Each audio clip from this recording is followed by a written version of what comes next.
dosa besar kesaksian palsu. Dalam Islam kita disuruh amal ma'ruf dan nahi mungkar, disuruh selalu menyeru kepada kebaikan yang dipandang baik oleh Allah, dan disuruh selalu melarang kemungkaran yang memang dianggap mungkar oleh Allah Subhanahu wa taala. Dan setiap muslim punya tanggung jawab terhadap hal tersebut. Masuk dalam substansial bahasan ini adalah menyuruh kepada kebaikan dan melarang dari kemungkaran, memberikan dukungan kita atau support kepada semua yang menyuruh kepada kebaikan dan semua yang melarang dari kemungkaran. Jadi selain kita yang melakukan, juga kita memberikan dukungan. Misal, di dekat rumah kita ada orang yang akan membuat acara pengajian, dan itu bagus, positif. Dimintalah kesepakatan, tanda tangan warga agar menyetujui pengajian tersebut. Berikan dukungan. Butuh bantuan, diberikan bantuan. Butuh ide-ide, nasihat, semua kita kasih, dukung. Ini masuk dalam bahasan menyuruh kepada kebaikan dan melarang dari kemungkaran. Dan ini bagian daripada akidah kita. Sampai Syekh Abu Bakar rahimahullah al-Jazairi yang menulis kitab Minhajul Muslim, bagaimana beliau memasukkan dalam masalah bab beriman adalah beriman kepada wajibnya amal ma'ruf dan nahi mungkar. Memberikan dukungan juga termasuk hal yang diperintahkan. Dukungan untuk melakukan kebaikan di mata Allah dan dukungan untuk melarang yang Allah larang.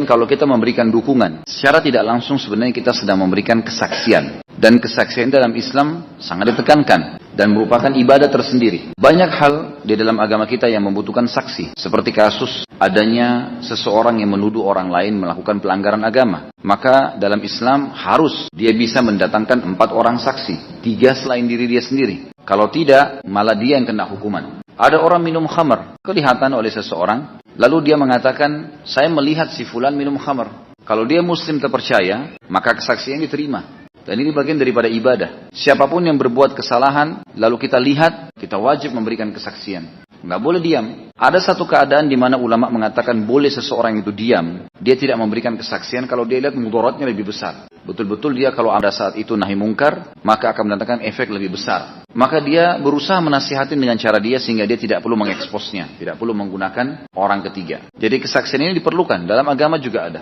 Kita tahu dalam pernikahan hal yang baik. Ada saksi. Harus ada saksi. Bahkan itu rukunnya. Harus ada saksinya 2 orang yang terpercaya. Kita tahu dalam surah Al-Baqarah juga diceritakan tentang masalah utang piutang, transaksi jual beli. Semua disuruh oleh Allah SWT, fastashhidu syahidaini min rijalikum. Selalulah gunakan 2 orang saksi dari laki-laki kalian yang terpercaya. Hampir semua kegiatan-kegiatan disuruh perintahkan untuk mendatangkan saksi. Kalau saksi ini tidak ada, maka ada beberapa hukum syar'i di mana boleh seseorang menjadi saksi terhadap dirinya sendiri. Bahkan kalau seseorang memberikan kesaksian buat dirinya sendiri, maka berarti secara hukum dianggap sudah sah. Seperti misal, ada orang tertangkap mencuri.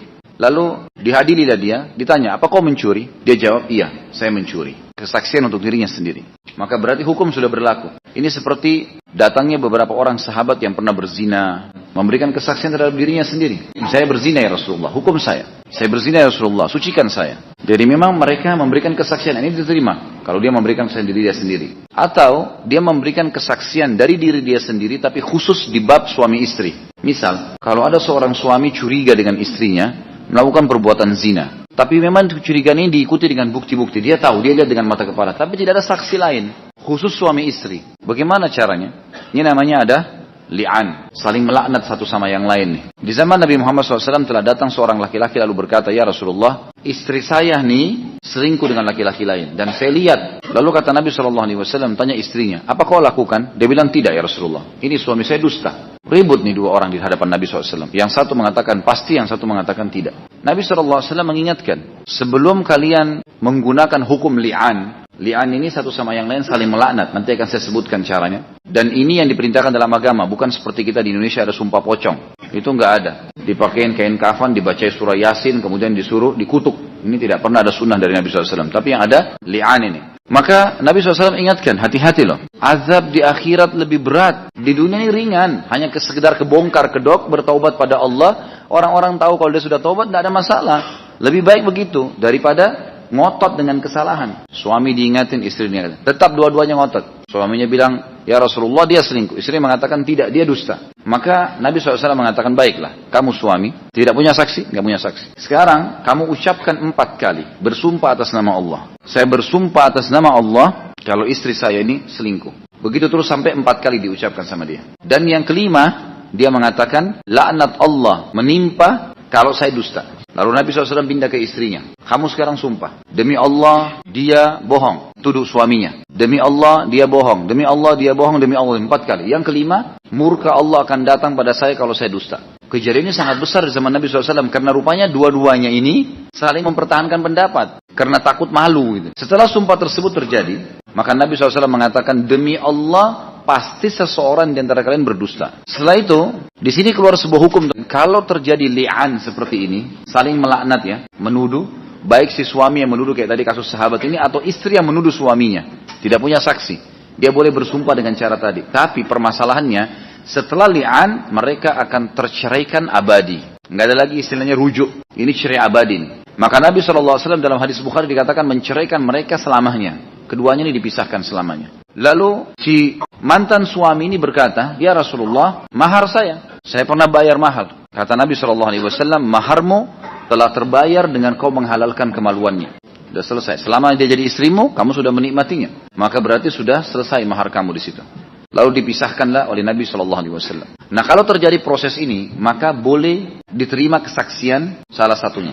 Di dalam kasus pengadilan, kalau seseorang membutuhkan kesaksian, saksinya harus 2 orang laki-laki yang terpercaya. Dan kalau tidak ada, diganti 1 laki-laki dengan 2 perempuan. Kalau seandainya dia sudah mendatangkan saksi di pengadilan misalnya, kemudian saksi ini dusta, cuma dibayar sama dia supaya datang memberikan kesaksian, maka semua kena laknat Allah Subhanahu wa taala. Baik yang datang dengan palsu, misal surat tanah palsu lah, apalah semua palsu. Kemudian jadi saksi juga ini akan menjadi bahaya nih. Karena ini kesaksian palsu ini berat sekali. Dan bahasan kita tentang masalah orang seperti itu. Dia datang ke pengadilan atau dia sampaikan kepada orang lain. Dia berikan kesaksian kalau si fulan ini nggak salah. Atau si fulan ini salah. Padahal dia tahu sebenarnya itu tidak benar. Mungkin hanya karena dibayar. Lupa kalau ini azabnya Allah berat. Makanya di sini harus hati-hati karena kesaksian palsu ini berbahaya. Masuk dosa besar. Saya kasih contoh. Banyak orang kadang-kadang dia memberikan kesaksian palsu tapi tidak sadar. Atau mungkin setengah sadar. Seperti misal, mungkin akhwat kita ditelepon oleh temannya, sahabat dekatnya. Sahabatnya ini lagi pengen jalan-jalan sama temannya. Apalagi kalau bermaksiat, jalan sama lawan jenis misalnya. Lalu dia telepon sahabatnya, si A telepon sahabatnya si B. Dua-duanya perempuan misalnya. Atau bisa jadi laki-laki, sama saja. Si A telepon kepada si B, lalu berkata, nanti kalau istri saya telepon, atau nanti kalau suami saya telepon, bilang saya lagi di rumahmu ya. Dia bilang iya, oke baik. Karena persahabatan nih ceritanya, persahabatan untuk masuk neraka nih. Oke lah, suaminya telepon, istri saya lagi di situ. Oh iya, lagi di sini, lagi di kamar mandi nih, lagi masak, lagi apa, dusta semua. Lalu istrinya tenang, suaminya tenang, padahal sebenarnya lagi selingkuh nih. Dusta, kesaksian palsu. Firman Allah Subhanahu wa taala dalam surah Al-Furqan ayat 72. A'udzubillahi minasyaitonirrajim. Walladzina la yashhaduna az-zur. Salah satu sifat hamba Allah Ar-Rahman, zat yang maha penyayang, dan Allah menyayangi mereka adalah mereka tidak pernah memberikan persaksian palsu. Teman kita telepon, nanti kalau saya dibilang ada di rumah kamu bilang ya, oh maaf saya nggak bisa dusta. Haram dalam agama. Nasihatin, untuk apa kamu dusta? Larang, jangan ikut-ikutan. Karena memang Allah Subhanahu wa taala memuji hamba-hambanya yang akan disayangi oleh Allah justru yang tidak memberikan persaksian palsu. Dalam firman Allah Subhanahu wa taala disebutkan surah Hajj ayat 30, A'udzubillahi minasyaitonir fajtanibur rijsa minal authani wajtanibul kawraz zur. Jauhilah kalian oleh kalian berhala-berhala yang najis, syirik, dan juga jauhilah perkataan-perkataan dusta. Karena orang kalau dusta, maka dia sebenarnya sedang menyaksikan buat dirinya sendiri kalau dia dusta. Jadi ada dosa dusta dan dosa persaksian. Allah Subhanahu wa taala menyamakan dalam ayat ini Al-Hajj ayat 30 antara syirik, dosa yang berat sekali, dosa besar pertama yang kita katakan induk dosa besar, dengan perkataan dusta. Sabda Nabi SAW dalam hadis riwayat Hakim dalam kitab Mustadrak, dan beliau mensahihkannya. Kata Nabi SAW, La tazulu kadama syahiri zuri yawmal kiamat hatta tajiba lahun nar. Tidak akan bergeser kedua kaki seseorang yang memberi kesaksian palsu sehingga dipastikan neraka baginya. Sebagian ulama mengatakan persaksian palsu, kalau dia ingin selamat dari api neraka, butuh memperbaiki dari 2 sisi. Yang pertama, taubatnya kepada Allah Subhanahu wa taala. Yang kedua, mengembalikan segala hak dan nama baik serta martabat, jabatan oleh orang yang sudah dijatuhkan oleh dia. Dua-duanya, kalau enggak bisa. Ini hampir sama dengan gunjing, fitnah, semua sama. Kata Imam Az-Zahabi, orang yang memberikan kesaksian palsu telah melakukan banyak sekali dosa besar. Di antaranya membuat-buat dusta. Sementara Allah Subhanahu wa taala mengatakan dalam surah Al-Mu'min ayat 28, A'udzubillahi minasyaitonirrajim. Innallaha la yahdi man huwa musrifun kadzdzab. Sesungguhnya Allah tidak akan pernah memberi petunjuk orang-orang yang melampaui batas lagi pendusta. Kata ulama tafsir, subhanallah, dusta ini akan membawa orang pada pelampauan batas. Kalau udah dusta, itu akan melampaui batas. Dosa besar lagi tuh. Melampaui batas dalam perbuatan dosa, itu dosa sendiri. Dia dusta sekali, dusta lagi sampai 10 kali. Dia riba terus. Ini namanya melampaui batas. Sudah tahu haram, diulang-ulangin. Itu dosa sendiri. Ribanya dosa, zinanya dosa, dan ditambah lagi melampaui batas, ini dosa sendiri. Hadis yang lain berbunyi, syahiduz zuri la tazulu kadamahu hatta yujiballahu lahuman nar. Orang yang memberi kesaksian palsu tidak akan bergeser kedua kakinya pada hari kiamat hingga Allah mewajibkan pada dia dan seluruh tubuhnya api neraka. Kemudian selanjutnya, hadis yang diangkat, yutba'ul mu'minu ala kulli syai'in laisal khiyanata wal kadzib. Seorang mukmin diciptakan dengan segala kecenderungan tabiat. Bisa ada perbuatan dosa, kecuali berkhianat dan dusta. Ini kalau sudah ada pada diri seseorang, berarti ini sudah luar biasa, sudah berbahaya, sudah mengganggu keimanannya. Ada sebuah hadis sahih riwayat Imam Ahmad, ditanya Nabi kita Muhammad SAW oleh para sahabat, apakah orang mukmin itu berzina? Kata Nabi SAW, iya. Apakah orang mukmin itu riba? Kata Nabi SAW, iya. Apakah orang mukmin itu bisa jadi pengecut, takut dalam berperang? Kata Nabi SAW, iya. Lalu pertanyaan terakhir, apakah orang mukmin itu dusta? Kata Nabi SAW, sama sekali tidak. Artinya kalau orang mukmin itu mungkin ada yang lain-lain bisa, tapi kalau dusta sudah nggak bisa nih. Dusta akan membuat ketidaktenangan jiwa. Kejujuran sebaliknya akan menyelesaikan permasalahan. Mungkin kita sesak napas nih sekarang. Mau ceritain tapi berat. Cuman jujur. Ya sudah sampaikan. Selesai, clear pada saat itu. Yang kedua, selain membuat-buat dusta, ini dosa besar sendiri. Orang yang bersumpah palsu menzalimi orang yang dilawannya dengan kesaksian palsu tersebut. Sehingga dia bisa mengambil harta, kehormatan, dan nyawa orang yang sedang dizalimi oleh dia. Berarti ada dosa kezaliman. Ketiga, orang yang menzalimi orang yang dibela dengan kesaksian palsu tersebut, yang dengan kesaksian palsu itu orang yang bersaksi mendatangkan harta yang haram baginya. Kemudian dia mengambilnya karena kesaksian palsu tersebut, maka karena itu wajib ia mendapatkan neraka. Jadi tadi orang yang memberikan kesaksian palsu otomatis dia sendiri kalau terima bagian imbalan, dia akan dapat yang haram. Yang sedang dia bela dengan kesaksian palsu juga makan yang haram. Dosa lain lagi. Hadis Nabi SAW, hadis ini diriwayatkan oleh Imam Bukhari dalam kitab Syahadat. Nabi SAW bersabda, "Man qadaitu lahu min mali akhihi fala ya'khudhu fa innama aqta'u lahu qit'atan min nar." Barang siapa yang aku putuskan menang dalam sebuah sengketa tanpa hak dari harta saudaranya, maka janganlah dia mengambilnya. Karena sesungguhnya itu berarti saya memutuskan sepenggal adab dari neraka untuknya. Subhanallah, dosa itu berkecamuk dalam hati seseorang. Kalau seandainya kita sudah tahu kita salah nih. Awalnya kita ngotot, membela diri karena takut malu lah, martabat lah, jatuh dari jabatannya akan hilang lah, dan seterusnya. Tapi hati kita Allah terus kasih gejolak, rasa khawatir, takut. Lebih baik sebenarnya kita berhenti pada saat itu. Mau malu itu nggak ada masalah deh, sudah selesai. Memang saya yang salah, kemarin saya niatnya begini. Minta maaf ya, clear, selesai. Lebih baik begitu.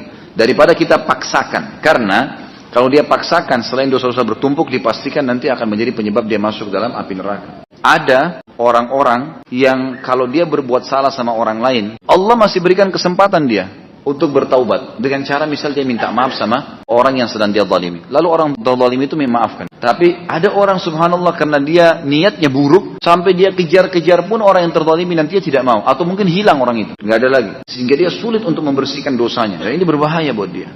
Yang keempat, orang yang memberikan kesaksian palsu berarti telah membolehkan sesuatu yang diharamkan dan dijamin oleh Allah Ta'ala agar tidak dilanggar, berupa harta, darah, atau nyawa, dan juga kehormatan. Sebagaimana sabda Nabi SAW dalam hadis Bukhari dalam Kitabul Adab, kullul muslimi alal muslimi haram, maluhu wa damuhu wa irdu. Setiap muslim atas muslim yang lain hukumnya haram. Hartanya, nggak boleh antum menipu, nggak boleh ambil haknya orang muslim, tidak boleh sama sekali, haram. Darahnya tidak boleh tumpahkan kecuali dengan hak Islam, dan kehormatannya nggak boleh ganggu keluarganya. Kemudian juga sabda Nabi SAW dalam hadis Bukhari Muslim, ala unabbiukum bi akbaril kabair al-isyraku billah wa uququl walidain wa qauluz zur ala wa syahadatuz zur fama zala yukarriru hatta qulna laitahu sakat. Kata Nabi SAW, maukah aku kabarkan kepada kalian dosa-dosa yang paling besar, induknya dosa besar. Yang pertama, syirik, mempersekutukan Allah, durhaka kepada kedua orang tua, berkata dusta, dan memberikan kesaksian palsu. Kata para sahabat, beliau terus sallallahu alaihi wasallam mengulanginya hingga kami berkata semoga saja beliau diam. Maka Nabi SAW mengulangin saking pentingnya, Sebagian ulama mengatakan kesaksian palsu dan dusta ini subhanallah adalah sifat munafik. Sebagaimana kita tahu kata Nabi SAW, ada 4 hal pada diri seseorang. Ada 4 hal kalau ada pada diri seseorang, pastikan dia munafik tulen sampai dia tobat. Kalau dia berkata, dia dusta. Yang paling pertama, selalu dusta yang diingatkan nih. Dan yang kedua, kalau dia berikan amanah dia berkhianat. Kalau dia berjanji dia ingkari. Dan kalau dia bertengkar atau berdebat, dia curang. Subhanallah, dusta ini dan persaksian palsu ini merusak segala sesuatunya. Bahkan tatanan masyarakat jadi rusak semua. Moralitas jadi rusak. Orang dusta, suami dusta sama istrinya, istri dusta sama suaminya. Meretakkan hubungan tuh. Orang tua dusta pada anaknya. Itu merusak hubungan dengan anaknya. Sampai kata Nabi SAW waktu beliau sedang mendatangi rumah seorang sahabat. Kemudian ibunya mengatakan, kesinilah wahai anakku. Lalu dia menggenggam tangannya ibu tersebut. Kata Nabi SAW yang lagi bertamu di situ, apa yang sedang kau akan berikan kepada anakmu di tanganmu itu? Dia bilang, kurma ya Rasulullah. Lagi digenggam kurma. Kata Nabi SAW, kalau seandainya kau telah menipu dia, yang kau genggam tidak ada, hanya sekedar memanggil dia supaya datang, maka kau telah tercatat sebagai seorang pendusta. Dalam sebuah hadis yang sahih riwayat Bukhari juga kata Nabi SAW, kalian harus selalu jujur. Jujur lawan dusta. Karena jujur akan membawa kepada kebajikan. Kebajikan akan membawa kepada surga. Seseorang terus saja berkata jujur. Terus dia jaga komitmen jujur. Sepahit apapun. Sampai Allah catat dia sebagai siddiq. Siddiq kita tahu derajat tertinggi di surga. Bersama dengan para nabi-nabi seperti Abu Bakar radhiyallahu anhu. Terus jujur. Sampai Allah catat dia menjadi siddiq. Dan hati-hati dengan dusta, kata Nabi SAW. Karena dusta itu akan membawa kepada kefajiran. Fajir itu buruknya akhlak. Pelanggaran-pelanggaran agama. Dan dia akan membawa pelakunya pada neraka. Seseorang terus saja berdusta sampai Allah mencatat dia sebagai seorang pendusta. Ini bahaya sekali. Ada beberapa hal yang dimasuki dari dusta dan persaksian dusta ini. Yang pertama, bisa saja orang dusta atas nama Allah dan Rasulnya. Dan ini yang paling berat. Seperti misalnya dia mengatakan Allah berfirman atau Rasulullah bersabda padahal tidak. Ini dusta yang paling berat. Sebagaimana sabda Nabi SAW, Man kadzaba alayya muta'ammidan falyatabawa maq'adahu minan nar. Siapa yang sengaja dusta atas nama saya, pastikan dia mendapatkan tempatnya di neraka. Ini yang paling berat. Yang kedua, dusta yang datang setelahnya adalah dusta yang menjerumuskan siapapun yang dalam keadaan benar terzalimi sehingga dia terhilangkan darinya segala sesuatunya. Kesaksian palsu dan seterusnya. Yang ketiga adalah dusta dan kesaksian palsu dalam hal menghibur dan menggembirakan orang lain. Ini masuk di dalamnya. Sampai kata Nabi SAW, kan hadis sahih, saya pemimpin istana di awal surga bagi orang yang meninggalkan dusta walaupun bercanda. Bercanda aja nggak boleh. Memang nggak boleh. Kalau orang tertawa memang karena betul begitu. Bukan direkayasa. Orang terharu memang betul begitu. Walaupun niatnya baik tidak bisa. Ini sebuah poin harus digarisbawahi. Kemudian kata Nabi SAW, dan saya juga pemimpin istana di tengah-tengah surga bagi orang yang meninggalkan perdebatan walaupun dia benar. Dan aku pemimpin di kem istana di atas sekali surga bagi orang yang memiliki akhlak yang mulia. Jadi ikrarkan dalam diri kita. Di dalam diri kita dengan Allah Subhanahu Wa Taala kalau kita akan memberhentikan semua perbuatan ini. Karena ini kita tahu perintah agama dan itu haram. Tetapi seseorang tetap berjaga-jaga dan meminta kepada Allah agar diselamatkan dari sifat buruk ini. Karena kadang-kadang syaitan menunggangi keadaan. Mungkin dalam keadaan kepepet lah, mungkin dalam keadaan apa, kemudian dia gunakan. Ini tidak boleh. Bohong ini yang dilarang dalam segala hal kecuali 3. Nabi SAW membolehkan dusta itu di 3 keadaan. Yang pertama, kalau sedang berhadapan sama musuh. Yang kedua, memperbaiki islah dzatul bayin, memperbaiki 2 orang yang sedang bertengkar, suami istri atau orang yang sedang bertengkar. Misal contohnya dikasih oleh para ulama supaya ada batasannya ini. Si A mendatangi si B sama si C. Si B sama C lagi bertengkar. Si A datang kepada si B mengatakan, sebenarnya si C merasa bersalah, tapi dia lebih tua, dia nggak mau memulainya. Alangkah baiknya kau lebih muda, kau yang lebih dulu deh. Kemudian dia datang kepada si C mengatakan sebenarnya si B merasa bersalah tapi dia tidak tahu bagaimana memulainya. Mungkin supaya kamu mendapatkan pahala ekstra, kamulah yang memulainya dan seterusnya. Yang ketiga, bercandanya dan pujiannya suami istri. Dan ini pujian. Dalam arti kata di sini jangan digunakan dikatakan dusta dengan nikah sembunyi didustain. Bukan ini. Ini bukan masuk dalamnya. Tapi yang masuk di dalamnya adalah dia bercanda. Misal dia temukan istrinya lagi keringatan. Oh Masya Allah wanginya istriku. Misal. Padahal sebenarnya baunya Masya Allah nih. Itu juga bapak-bapak kalau lagi pulang kantor keringatan. Mendekati istrinya takut dia tersinggung. Maka tinggal dibahasakan. Masya Allah. Belum mandi aja sudah wangi gitu kan. Apalagi kalau sudah mandi nih. Lari suaminya nanti bagi mandi itu. Nah seperti itulah pujian. Mungkin ada baju yang dipakai kurang cocok. Kita nggak mau menyinggung perasaan pasangan kita. Lalu kemudian kita membahasakan baju yang kemarin kalau kau pakai lebih cantik misalnya. Padahal baju ini tidak bagus gitu kan. Lalu kita pakai bahasa yang lain. Maka ini bahasa-bahasa seperti ini sebenarnya ada unsur di situ kebohongan. Tapi di sini hal yang dibolehkan secara syar'i. Allahu a'lam.